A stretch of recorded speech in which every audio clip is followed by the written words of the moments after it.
ಆ ಆ ಗ್ರೂಪಲ್ಲಿ ಇರೋರು ಎಷ್ಟೋ ಜನ ಎನಿಮೀಸ್ ಕೂಡ ಆಗಿದ್ದಾರೆ. ಆ್ಯಂಡ್ ಸೇಫಾಗಿ ಆಡ್ಕೊಂಡ್ ಬಂದಿರಲ್ಲ, ನಾಮಿನೇಷನ್ ಇಂದ ಸೇಫ್ ಆಗಿರ್ತೀನಿ. ಲಾಟ್ ಆಫ್ ಲೆಸನ್ಸ್ ಆ್ಯಕ್ಚುಲಿ ಒಬ್ರೊಬ್ರು ಕಂಟೆಸ್ಟೆಂಟ್ ಹತ್ರನೂ ನಾನು ಒಂದೊಂದು ಕಲ್ತಿದ್ದಂತೂ ಇದೆ. ತುಂಬಾನೇ ಕಲ್ತಿದ್ದೀನಿ. ಅವ್ರ ಹತ್ರ ಯಾವುದೋ ಒಂದು ಸಿಲ್ಲಿ ರೀಸನ್ಗೆ ನಾನು ಮಾತುಕತೆ ನಿಲ್ಲಿಸ್ಬಿಟ್ಟಿರ್ತೀನಿ, ಆಮೇಲೆ ಫುಲ್ ಸ್ಟಾಪ್ ಇಟ್ಬಿಡ್ತೀನಿ ರಿಲೇಷನ್ಶಿಪ್ಗೆ. ಬಟ್ ಒಳಗಡೆ ಟು ಬಿ ವೆರಿ ಆನೆಸ್ಟ್ ನಾನು ಏನು ಮಿಸ್ ಮಾಡ್ಕೊಂಡಿಲ್ಲ. ಶಿಶಿರ್ ಅವತ್ತು ಹೇಗಿದ್ರು ಅಂದರೆ ಎಷ್ಟೋ ವರ್ಷಗಳಾಯಿತು ಸಿನಿಮಾ ಮಾಡಿ, ಥಿಂಕ್ 2017 ಸಮಥಿಂಗ್. ಯಾರು ಕುತಂತ್ರಿ ಅಂತ ಅನ್ಸುತ್ತೆ ನಿಮಗೆ? ತ್ರಿವಿಕ್ರಮ್ ಮತ್ತು ಮಂಚಣ್ಣ. ಚೈತ್ರಕ್ಕ apart from the game, apart from ಅವರ ಮೈಂಡ್ ಗೇಮ್ ಎಲ್ಲ ಬಿಟ್ಟು ಗ್ರೂಪಿಸಮ್ ಮಾಡೋರು ಕೂಡ ಕೊನೆ ಹಂತದವರೆಗೂ ಉಳಿದಿದ್ದಿದೆ. ಸೊ ಅದ್ರ ಬಗ್ಗೆ ನಿಮ್ಗೆ ಏನು ಫೀಲ್ ಇದೆ? ಆ ಗ್ರೂಪಿಸಮ್ ಅಲ್ಲಿ ಯಾರ್ಯಾರು ಇರ್ತಾರೋ ಕೆಲವೊಬ್ರು ಇನ್ನೂ ಇದ್ದಾರೆ ಒಳಗೆ. ಬಟ್ ಏನಂದ್ರೆ ಅವರು ಇಂಡಿವಿಜುವಲ್ ಆಗಿ ನಿಂತ್ಕೊಳ್ಳೋಕ್ಕೂ ಸ್ಟ್ರಾಂಗ್ ಇರ್ತಾರೆ. ಕೆಲವೊಬ್ರು ಗ್ರೂಪ್ನ ಬಿಟ್ಟು ಬಂದಾಗ್ಲೂ ಇಂಡಿವಿಜುವಲ್ ಆಗಿ ನಿಂತ್ಕೊಳ್ಳೋ ಸ್ಟ್ರೆಂತ್ ಇರುತ್ತೆ. ಅದು ಅವ್ರ ಸ್ಟ್ರಾಟಜಿನೂ ಇರ್ಬೋದೇನೋ. ಆ ಗ್ರೂಪಲ್ಲಿ ಇರೋರು ಎಷ್ಟೋ ಜನ ಎನಿಮೀಸ್ ಕೂಡ ಆಗಿದ್ದಾರೆ. ಸ್ಟ್ರಾಟಜಿ ಅಷ್ಟೇ. ಸ್ಟಾರ್ಟಿಂಗ್ ಗ್ರೂಪ್ ಕಟ್ಕೊಂಡು ಆಮೇಲೆ ಅವ್ರ ಸ್ಟ್ರೆಂತ್ ವೀಕ್ನೆಸಸ್ನ ತಿಳ್ಕೊಂಡು ಆಚೆ ಬಂದು ಆಮೇಲೆ ಅವ್ರು ನಿಂತ್ಕೊಳ್ತಾರೆ ಅಷ್ಟೇ. ಯಾ ಅಂದರೆ ಹೆಂಗೆ ಹೇಳೋದು, may the best man win ಅಂತ ಹೇಳ್ತಾರಲ್ಲ, ಆ ಥರ. ಎಸ್. ಈ ಸಲ ಸ್ಪೆಷಲಿ ಸೀಸನ್ 11 ನೋಡುವಾಗ ಪ್ರತಿ ವೀಕಲ್ಲೂ ಒಂದಷ್ಟು ಜನ ಕಂಟೆಸ್ಟೆಂಟ್ಸ್ ಫಿಕ್ಸ್ ನಾಮಿನೇಟ್ ಆಗ್ತಿದ್ರು. ಸೊ ಆ ಲಿಸ್ಟಲ್ಲಿ ಐಶ್ವರ್ಯ ಕೂಡ ಕನ್ಸಿಸ್ಟೆಂಟ್ ಆಗಿ ಪ್ರತಿ ವೀಕು ಏನನ್ಸುತ್ತೆ ಇದ್ರ ಬಗ್ಗೆ? ಹಂಗೆ ನೋಡಕ್ ಹೋದ್ರೆ ಚೈತ್ರ ಅವರು, ಗೋಲ್ಡ್ ಸುರೇಶ್ ಅವರು ಆ್ಯಂಡ್ ಮೋಕ್ಷಿತಾ ಅವರು ಅತಿ ಹೆಚ್ಚು ನಾಮಿನೇಷನಲ್ಲಿ ಇರ್ತಾರೆ. ನಾನು ಸ್ವಲ್ಪ ಕಡಿಮೆನೆ ಹಂಗೆ ನೋಡೋಕೆ ಹೋದರೆ. ಲಾಸ್ಟ್ ನೀವು ಹೇಳ್ತಾ ಇರೋದು ಈ ಗ್ರಾಫು ಲಾಸ್ಟ್ 4 ವೀಕ್ಸ್, 4-5 ವೀಕ್ಸ್. ಅದಕ್ಕಿಂತ ಮುಂಚೆ ನಾನು ಆಲ್ಮೋಸ್ಟ್ ಸೇಫಾಗಿ ಆಡ್ಕೊಂಬರ್ತೀನಿ. ಆ್ಯಂಡ್ ಸೇಫಾಗಿ ಆಡ್ಕೊಂಬಂದಿರಲ್ಲ, ನಾಮಿನೇಷನ್ ಇಂದ ಸೇಫ್ ಆಗಿರ್ತೀನಿ. ಇದನ್ನ ಈ ಒಂದು ನೋಡಕ್ ಹೋದ್ರೆ ಕನ್ಸಿಸ್ಟೆಂಟ್ ಆಗಿ ಆಡ್ಕೊಂಡ್ ಬಂದಿರೋ ವಾರಗಳಲ್ಲೇ ನಾನು ನಾಮಿನೇಟ್ ಆಗಿರ್ತೀನಿ. ಒಳ್ಳೆ ಆಟ ಪ್ರದರ್ಶನ ಮಾಡ್ಕೊಂಡ್ ಬಂದಿರೋ ವಾರದಲ್ಲೇ ನಾಮಿನೇಟ್ ಆಗಿರ್ತೀನಿ. ಐ ಥಿಂಕ್ ಅದು ತುಂಬಾ ವೈಯಕ್ತಿಕವಾಗಿ ನಾಮಿನೇಟ್ ಮಾಡ್ತಾ ಇದ್ರು, ಆಟ ನೋಡಿ ನಾಮಿನೇಟ್ ಮಾಡ್ತಾ ಇರ್ಲಿಲ್ಲ ಅಂತ ನನ್ಗನ್ಸುತ್ತೆ. That's it. Bigg Boss mind game, ವ್ಯಕ್ತಿತ್ವಗಳ ಆಟ ಡೆಫಿನೆಟ್ಲಿ. ಸೊ ನಿಮಗೆ ಬಿಗ್ ಬಾಸ್ ಕಲಿಸಿದಂಥ ಪಾಠ, ಲೆಸನ್ ಏನು ಬಿಗ್ ಬಾಸ್ ಒಳಗೆ ಹೋದ್ಮೇಲೆ ಏನು ಕಲ್ತ್ರಿ?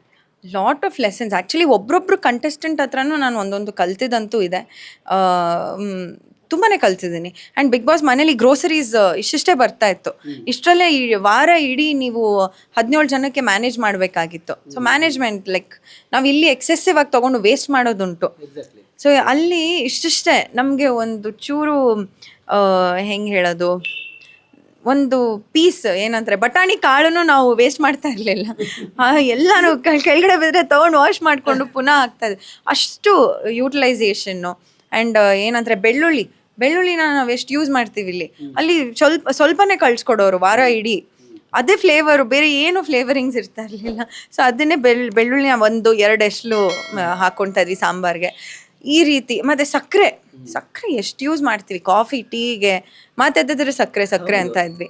ಅಲ್ಲಿ ಬರೀ 1 kgಯಲ್ಲಿ ನೀವು 17 ಜನಕ್ಕೂ ನೀವು ಇದು ಮಾಡಬೇಕು ಅಂದರೆ ತುಂಬ ಕಷ್ಟ ಆಗ್ತಾ ಇತ್ತು ವಾರ ಇಡೀ ಮಾಡೋಕ್ಕೆ. ಸೊ 1 ಟೈಮ್ ಮಾತ್ರ ಹಾಲು, ಯಾರ್ಯಾರಿಗೆ ಏನೇನು ಬೇಕೋ ಅದು ಟೀ, ಕಾಫಿ, ಹಾರ್ಲಿಕ್ಸು 1 ಟೈಮ್ ಅಷ್ಟೇ. ಯಾಕೆಂದರೆ ಸಕ್ಕರೆ ಖಾಲಿ ಆಗೋಗುತ್ತಲ್ಲ. ಆ್ಯಂಡ್ ಸಕ್ಕರೆ ಬೇರೆ ಯಾವುದಕ್ಕೂ ನಾವು ಯೂಸ್ ಮಾಡ್ತಾ ಇರಲಿಲ್ಲ, ಪಾಯಸ ಅದು ಇದು. ಸೊ ತುಂಬ ಮ್ಯಾನೇಜ್ಮೆಂಟ್ ಕಲ್ತಿದ್ದೀನಿ. ಆ್ಯಂಡ್ ರಿಲೇಷನ್ಶಿಪ್ ವ್ಯಾಲ್ಯೂಸ್ ಕಲ್ತಿದ್ದೀನಿ. ಎಷ್ಟು ಇಲ್ಲಿ ಹೆಂಗಾಗುತ್ತೆ ಅಂದರೆ ನನ್ನ ಬೆಸ್ಟ್ ಫ್ರೆಂಡೇ ಇರ್ತಾರೆ, ಅವ್ರ ಹತ್ರ ಯಾವುದೋ ಒಂದು ಸಿಲ್ಲಿ ರೀಸನ್ಗೆ ನಾನು ಮಾತುಕತೆ ನಿಲ್ಲಿಸ್ಬಿಟ್ಟಿರ್ತೀನಿ, ಆಮೇಲೆ ಫುಲ್ ಸ್ಟಾಪ್ ಇಟ್ಬಿಡ್ತೀನಿ ರಿಲೇಷನ್ಶಿಪ್ಗೆ. ಬಟ್ ಒಳಗಡೆ ಯಾರೂ ಗೊತ್ತಿರಲ್ಲ, ನಿಮಗೆ ಸಪೋರ್ಟಾಗಿ ಯಾರೂ ನಿಂತಿರಲ್ಲ. ಅವಾಗ ನಿನ್ನ ಫ್ರೆಂಡ್ಸ್ ಜ್ಞಾಪಕ ಆಗ್ತಾರೆ, ಹೊರಗಡೆ ಇರೋ ಫ್ರೆಂಡ್ಸ್ ಸಿಕ್ಕಾಪಟ್ಟೆ ಜ್ಞಾಪಕ ಆಗ್ತಾರೆ. ಹೊರಗಡೆ ಲೈಫ್ ನಮ್ದು ಹೆಂಗಾಗಿದೆ ಅಂದರೆ ತುಂಬ ಡಿಪೆಂಡೆಂಟ್ ಆಗಿದ್ದೀವಿ ಎಲ್ಲದ್ರ ಮೇಲೆ. ಗ್ಯಾಜೆಟ್ಸ್ ಇರ್ಬೋದು, TV ಇರ್ಬೋದು, ಲೈಫ್ ಸ್ಟೈಲ್ ತುಂಬ ಬೇರೆ ಥರನೇ ಇರುತ್ತೆ. ಒಳಗಡೆ ಹೋದ ಕ್ಷಣ ಇವೆಲ್ಲ ಬಿಟ್ಟು ಇರಬೇಕು ಅನ್ನೋದಿದೆಯಲ್ಲ, ಅದು ಹೇಗೆ, ಎಷ್ಟು ಚಾಲೆಂಜಿಂಗ್ ಅಂತ? ಟು ಬಿ ವೆರಿ ಆನೆಸ್ಟ್ ನಾನು ಏನು ಮಿಸ್ ಮಾಡ್ಕೊಂಡಿಲ್ಲ. ಅಯ್ಯೋ, ನಾನು ಏನೂ ಮಿಸ್ ಮಾಡ್ಕೊಂಡಿಲ್ಲ. ಇಲ್ಲಿನೂ ಅಷ್ಟೇ, ಡೈಲಿ ಶೂಟಿಂಗ್ ಹೋಗಿ ಬರೋ ಟೈಮಲ್ಲಿ ನಾನು ತುಂಬ ತುಂಬ ಬ್ಯುಸಿಯಾಗಿರ್ತಾ ಇದ್ದೆ. Because 2 serial back to back ಮಾಡ್ತಾ ಇರ್ತೀನಿ ನಾನು. ಸೊ ತುಂಬ ಬ್ಯುಸಿಯಾಗಿರ್ತಾ ಇದೆ. ಬಟ್ ನಾವು ಫೋನ್ ಯೂಸ್ ಮಾಡ್ಕೊತಾ ಇದ್ವಿ, ರೀಲ್ಸ್ ಮಾಡ್ತಾ ಇದ್ವಿ, ಮತ್ತೊಂದು ಇನ್ಸ್ಟಾಗ್ರಾಮ್ ಜಾಸ್ತಿ ಯೂಸ್ ಮಾಡ್ತಾ ಇದ್ವಿ. ಬಟ್ ಅಲ್ಲಿ ಒಳಗಡೆ ನನಗೆಲ್ಲೂ ಫೋನ್ ಮಿಸ್ಸೇ ಆಗಿಲ್ಲ. ಅಷ್ಟು ಬ್ಯುಸಿಯಾಗಿರ್ತಾ ಇದ್ವಿ. ಒಂದು ಆ್ಯಕ್ಟಿವಿಟೀಸು ಅದು ಇದು ಮನೆ ಕೆಲಸನೇ ಜಾಸ್ತಿ ಇರ್ತಾಯಿತ್ತು. ಇಲ್ಲಿ ಮನೆ ಕೆಲಸ ನಾವೇನೂ ಮಾಡ್ತಾ ಇರಲಿಲ್ಲ. ಶೂಟಿಂಗ್ ಹೋಗ್ತಾ ಇದ್ವಿ, ಫೋನ್ ಯೂಸ್ ಮಾಡ್ತಾ ಇದ್ವಿ, ಬರ್ತಾ ಇದ್ವಿ. ಬಟ್ ಅಲ್ಲಿ ಮನೆ ಕೆಲಸ ಇರೋದು, ಟಾಸ್ಕ್ಗಳಿರೋದು, ಮತ್ತು ಅಲ್ಲಿ ಮಾತುಕತೆ, ಅಲ್ಲಿ ಕಂಟೆಸ್ಟೆಂಟ್ಗಳ ಜೊತೆಗೆ ಜಗಳ ಆಡೋದಿರ್ಬೋದು, ಮಾತುಕತೆ ಇರ್ಬೋದು, ಇದೆಲ್ಲ ನಾವು ಬ್ಯುಸಿ ಆಕ್ಯುಪೈ ಇರ್ತಾ ಇದ್ವಿ. ಸೊ ಒಂದು ನಿಮಿಷಕ್ಕೂ ನಾನು ಫೋನ್ ಮಿಸ್ ಮಾಡ್ಕೊಂಡಿಲ್ಲ. ಬಟ್ ಕೆಲವೊಂದು ಸಲ ಸ್ವಲ್ಪ ಫ್ರೀ ಆದಾಗ ಏನೋ ಒಂದು ಮೂವಿ ನೋಡಬೇಕು ಅಂತ ಅನ್ನಿಸ್ತಾ ಇತ್ತು ನಮಗೆ ಟಿ ವಿಯಲ್ಲಿ. ಅದೆಲ್ರಿಗೂ ಅನಿಸಿದೆ. ಎಸ್ಪೆಷಲಿ ಮ್ಯಾಕ್ಸ್ ಟೈಮಲ್ಲಿ ನಾವೆಲ್ಲ ರಿಕ್ವೆಸ್ಟ್ ನಮಗೊಂದು ಶೋ ಹಾಕ್ಕೊಡಿ ಬಿಗ್ ಬಾಸಲ್ಲಿ ಅಂತ ಆ ಥರ. ಬಟ್ ಅದನ್ನು ಬಿಟ್ಟರೆ ಬೇರೆ ಏನೂ ಮಿಸ್ ಮಾಡ್ಕೊಂಡಿಲ್ಲ. So cinema, serial, Bigg Boss ಮೂರನ್ನೂ ನೋಡಿದ್ರಿ ನೀವು ನಿಮ್ಮ ಕರಿಯರಲ್ಲಿ ಲಾಸ್ಟ್ 10 ಇಯರ್ಸ್ ಸ್ಪ್ಯಾನಲ್ಲಿ ಮೂರು ನೋಡಿದ್ರಿ. ಏನೇನು ವ್ಯತ್ಯಾಸಗಳನ್ನು ಕಂಡುಕೊಂಡಿದ್ದೀರಿ ನಿಮ್ಮ ಕರಿಯರ್? ಸೊ ರಿಯಾಲಿಟಿ ಶೋ ಅನ್ನೋದೇ ಒಂದು ಬೇರೆ ಪ್ರಪಂಚ, ಸೀರಿಯಲ್ ಅನ್ನೋದು ಬೇರೆ ಪ್ರಪಂಚ. ಸಿನಿಮಾಗೆ ಬಂದರೆ ಅದು ಫಸ್ಟ್ ನಾನು ಸಿನಿಮಾಯಿಂದ ಸ್ಟಾರ್ಟ್ ಮಾಡ್ತೀನಿ.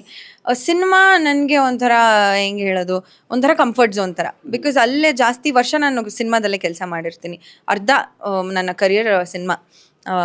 ಬಟ್ ಸಿನಿಮಾದಲ್ಲಿ ಹೇಗೆ ಅಂದರೆ ಟೆಕ್ನಿಕಲಿ ನೀವು ತುಂಬ ಕಲಿತೀರಾ. ಒಂದು ಸ್ಪೇಸ್ ಇರುತ್ತೆ, ಆ್ಯಕ್ಟಿಂಗ್ ಕಲಿಯೋಕ್ಕೆ ಒಂದು ಸ್ಪೇಸ್ ಇರುತ್ತೆ ನಿಮಗೆ.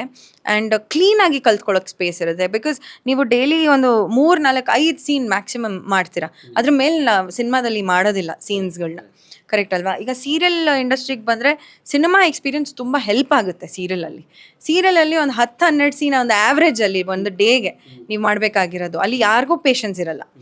ನೀವು ರೀಟೇಕ್ ಮಾಡ್ತಾ ಇದ್ರೆ ಯಾರಿಗೂ ಪೇಷನ್ಸ್ ಇರಲ್ಲ, ಕಳಿಸ್ತಾ ಇರ್ತಾರೆ ನಿಮ್ಮನ್ನು, ಆಯಿತಾ? ಸೊ ಹಾಗಾಗಿ ನನಗೆ ಸಿನಿಮಾಯಿಂದ ಇದು ಹೆಲ್ಪ್ ಆಯಿತು.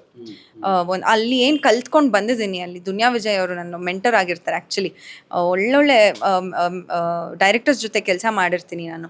AR ಬಾಬು ಸರ್ ಇರ್ಬೋದು, ಅಥವಾ ಶಿವಮಣಿ ಸರ್ ಇರ್ಬೋದು, ತುಂಬ ಒಳ್ಳೊಳ್ಳೆ directors and technicians. Venu sir, cinematographer Venu sir Mummy ಸಿನಿಮಾದಲ್ಲಿ. And actors Priyanka ma'am, Prajwal Devaraj ಅವರು ಇರ್ಬೋದು, ದುನಿಯಾ ವಿಜಯ್ ಸರ್, ಆ್ಯಂಡ್ ಚೇತನ್ ಚಂದ್ರ ಅವರು, ತುಂಬ ಜನ ಜೊತೆ ಕೆಲಸ ಮಾಡಿರ್ತೀನಿ. ಅಲ್ಲಿನ ವೈಬ್ಸ್ ಬೇರೆ ಇರುತ್ತೆ. The kind of working is totally different, completely different. ಕಲಿಯೋಕ್ಕೆ ಟೈಮ್ ಸಿಗುತ್ತೆ, ಎಲ್ಲರಿಗೂ ಪೇಷನ್ಸ್ ಇರುತ್ತೆ.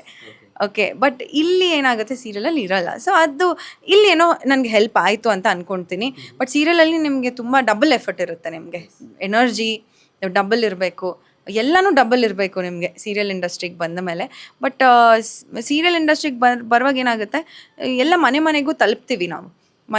ಮನೆ ಮನ್ಸುಗಳ್ನೂ ನಾವು ತಲುಪಿದ್ದಂತೂ ಉಂಟು. ಆ್ಯಂಡ್ ನಾನು ಮಾಸ್ಕ್ ಹಾಕೊಂಡು, ಆವಾಗ ಕೋವಿಡ್ ಎಲ್ಲ ಆಯಿತು, ಮಾಸ್ಕ್ ಹಾಕೊಂಡು ಹೋದಾಗ್ಲೂ ಆಚೆ ನಿಮ್ಮ ಕಣ್ಣಿಂದ ಕಂಡಿಡ್ದೆ ಮೇಡಮ್ ಅಂತ ಬಂದು ಮಾತಾಡ್ಸಿರೋದು ಉಂಟು ಸುಮಾರು ಜನ ಆ ಥರ. ಸೊ ಈ ಒಂದು ಎಕ್ಸ್ಪೀರಿಯನ್ಸ್ ಏನಿದೆಯೋ ಇದು ಟೋಟ್ಲಿ ಬೇರೆ ಆ್ಯಕ್ಟಿಂಗ್ ಎಕ್ಸ್ಪೀರಿಯನ್ಸ್. ಈಗ ರಿಯಾಲಿಟಿ ಶೋ ಅಂತ ಬಂದಾಗ ಇಲ್ಲಿ ಬರೀ ಆರ್ಟಿಸ್ಟ್ಗಳು ಮಾತ್ರ ಎಂಟರ್ಟೈನ್ ಮಾಡಲ್ಲ, ಎಲ್ಲರನ್ನೂ ಎಂಟರ್ಟೈನ್ ಮಾಡ್ತಾರೆ.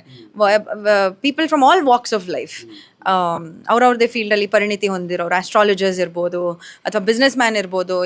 ಈ ಟೈಮು ಚೈತ್ರ ಅಕ್ಕ ಭಾಷಣಗಾರ್ತಿ, ಅವರು ಪೊಲಿಟಿಷಿಯನ್, ಅವರು ಇದ್ದರು. ಎಲ್ಲ ಥರದ ಜನ, ಧನ್ರಾಜು, ಗೋಲ್ಡ್ ಸುರೇಶ್ ಅವರು, ಈ ಥರ ಯಾ. ಸೊ ಎಲ್ಲರೂ ಇರ್ತಾರೆ. ಸೊ ರಿಯಾಲಿಟಿ ಶೋಗೆ ಆರ್ಟಿಸ್ಟೇ ಬೇಕು ಅಂತ ಇಲ್ಲ, ಎಸ್ಪೆಷಲಿ ಬಿಗ್ ಬಾಸ್ಗೆ. ಸೊ 17 ಜನ ಇದ್ರಿ ಬಿಗ್ ಬಾಸ್ ಮನೆಯಲ್ಲಿ. ಇಷ್ಟು 91 ದಿನಗಳ ಜರ್ನಿಯಲ್ಲಿ ನಿಮಗೆ ನೋಡಿದಾಗ ಯಾರು ತುಂಬ ಜೆಂಟಲ್ಮನ್ ಅಥವಾ ಜೆಂಟಲ್ ವುಮೆನ್ ಯಾರು ಅಂತ ಅನ್ಸುತ್ತೆ? ಶಿಶಿರ್. ಎಸ್, ತುಂಬ ಒಳ್ಳೆ ವ್ಯಕ್ತಿತ್ವ ಅವ್ರದ್ದು. ಅವ್ರ ಜೊತೆಗೆ ಒಂದು ಸಿನಿಮಾನೂ ಮಾಡಿರ್ತೀನಿ, ಅದು ಅನ್ಫಾರ್ಚುನೇಟ್ಲಿ ರಿಲೀಸ್ ಆಗಿರಲ್ಲ. ತುಂಬ ಜನ ಕೇಳ್ತಾ ಇದ್ರು. ಏನದು ಸಿನಿಮಾ ಹೆಸರು? ಭೂತಕಾಲದ ದರ್ಬಾರ್ ಅಂತ ಒಂದು ಸಿನಿಮಾ ಮಾಡಿ, ಅವ್ರ ಪ್ರೊಡ್ಯೂಸರ್ ಏನೋ ಪ್ರಾಬ್ಲಮ್ ಆಗಿ ತೀರ್ ಹೋಗ್ತಾರೆ ಅವರು ಮಧ್ಯದಲ್ಲಿ. ಅದನ್ನ ಅವ್ರ ಸ್ಟೋರಿ ಬಿಗ್ ಬಾಸ್ ಮನೆಯಲ್ಲಿ ಹೇಳ್ತಾರಲ್ಲ, ಅದೇ ಸಿನಿಮಾ? ಹೌದು ಹೇಳಿರ್ತಾರೆ ಅದ್ರ ಬಗ್ಗೆ. ಕರೆಕ್ಟ್, ಅದು ಟೆಲಿಕಾಸ್ಟ್ ಆಯ್ತು. ಹೌದಾ? ಓಕೆ, ಅದೇ ನಾನು ಎಪಿಸೋಡ್ಸ್ ನೋಡಿಲ್ಲ. ಎಸ್, ಸೊ ಅದೊಂದು ಸಿನಿಮಾಯಿಂದ ಪರಿಚಯ ಆಗಿರ್ತಾರೆ. ಬಟ್ ಶಿಶಿರ್ ಅವತ್ತು ಹೇಗಿದ್ರು ಅಂದರೆ, ಎಷ್ಟೋ ವರ್ಷಗಳಾಯಿತು ಸಿನಿಮಾ ಮಾಡಿ, ಥಿಂಕ್ 2017 ಸಮಥಿಂಗ್. ಸೊ ಅವತ್ತು ನೋಡಿರೋ ಶಿಶಿರ್ಗೂ ಬಿಗ್ ಬಾಸ್ ಮನೆ ಒಳಗಡೆ ಪರಿಚಯ ಆಗಿರೋ ಶಿಶಿರ್ಗೂ ಏನು ಡಿಫ್ರೆನ್ಸ್ ಇರಲ್ಲ. ಅಂಥ ಬಿಗ್ ಬಾಸ್ ಮನೇಲೂ ಎಂಥ ಟಾಸ್ಕ್ಗಳೇ, ಎಂಥ ಏನೇ ಸಿಚುವೇಶನ್ ಎದುರಾದ್ರೂ ಅವ್ರ ವ್ಯಕ್ತಿತ್ವನ ಅವ್ರು ಎಲ್ಲೂ ಒಂಚೂರು ಬಿಟ್ಕೊಟ್ಟಿಲ್ಲ. He played his game to his level best. And ಕೋಪಗೊಳ್ಳೋದು, ಖುಷಿ ಪಡೋದು, ಅದು ಡಿಫ್ರೆಂಟ್. ಅದು ಎಲ್ಲನೂ ನಮ್ಮ ಒಳಗಡೆನೇ ಇರುತ್ತೆ, ಹ್ಯೂಮನ್ ಎಮೋಷನ್ಸ್. ಎಕ್ಸಾಕ್ಟ್ಲಿ. ಸೊ ಅದ್ರ ಬಗ್ಗೆ ಏನೋ ಹೇಳೋಕ್ಕಾಗಲ್ಲ. But he stood for me.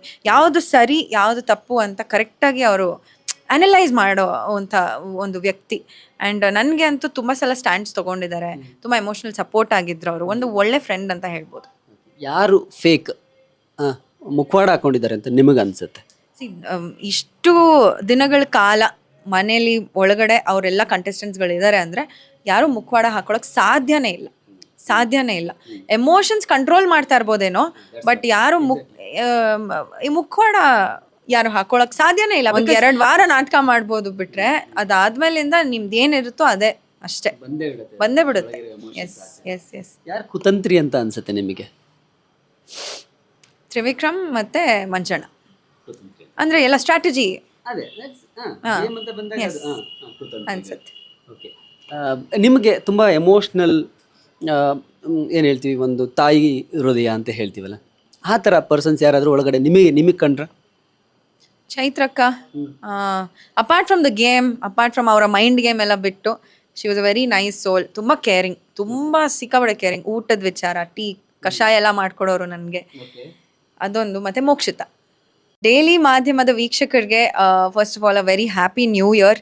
And ಎಲ್ಲ ನಿಮಗೆ ಇಂಡಸ್ಟ್ರಿಯಲ್ಲಿರೋ ನ್ಯೂಸ್ಗಳು, ಎಕ್ಸ್ಕ್ಲೂಸಿವ್ ನ್ಯೂಸ್ಗಳು ಬೇಕು ಅಂದರೆ ಡೆಫಿನೆಟ್ಲಿ ಫಾಲೋ ಡೈಲಿ ಮಾಧ್ಯಮ ಎಲ್ಲ ಅಪ್ಡೇಟ್ಸ್ಗೋಸ್ಕರ. ಆಲ್ ದ ಬೆಸ್ಟ್ ಡೈಲಿ ಮಾಧ್ಯಮ.